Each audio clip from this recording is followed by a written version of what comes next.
Hello जी, अस्सलाम वालेकुम। कैसे हैं आप सब? आई होप आप सब ठीक होंगे, मज़े में होंगे। हम भी ठीक हैं।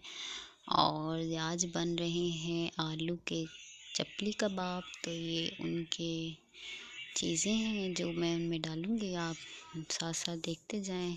आलू हैं, आधा किलो के करीब हैं। उसमें उनको मैंने बॉईल किया है और फिर उनके छिलके उतार लिए हैं। साथ प्याज है जो मैंने निचोड़ के नमक लगा के अच्छे से निचोड़ के उसका पानी निकाल लिया।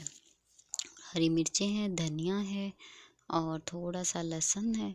और इन सब चीज़ों को मैं आलू को मैश करूँगी और मैश करने के बाद इन सब चीज़ों को उसके अंदर डाल दूँगी।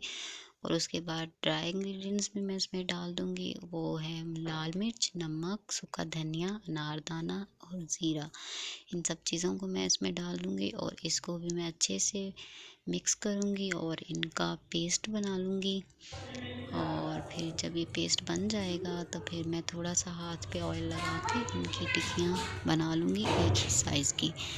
और इनको बना के तैयार करके रख लूँगी। और साथ ही एक टमाटर का जो गोल पीस काट के मैंने रखे थे टमाटर, बिल्कुल बारीक बारीक से, वो इसके ऊपर चिपका दूँगी। और ये चपली कबाब की शेप आ जाएगी इसकी। ये आप कीमे के भी बना सकते हैं और मैं आपको आलू के सिखा रही हूँ। और ये फिर इसके बाद इसको अंडा लगाना है। अंडा लगा के पहले आप इसको, मैं ये क्लिप मुझसे मिस हो गया है, पहले आपने मैदा लगाना है, फिर अंडा लगाना है और अंडा लगाने के बाद आपने इसको इसके अंदर फ्राई कर लेना ऑयल के अंदर। तो ये है जी फाइनल लुक, ये रेडी हो गई हैं। आप बनाइएगा, बना के ट्राई कीजिएगा, बहुत ही मज़े की बनती हैं।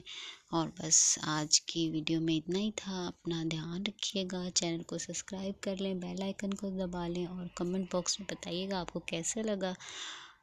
और मिलते हैं जी नेक्स्ट व्लॉग में।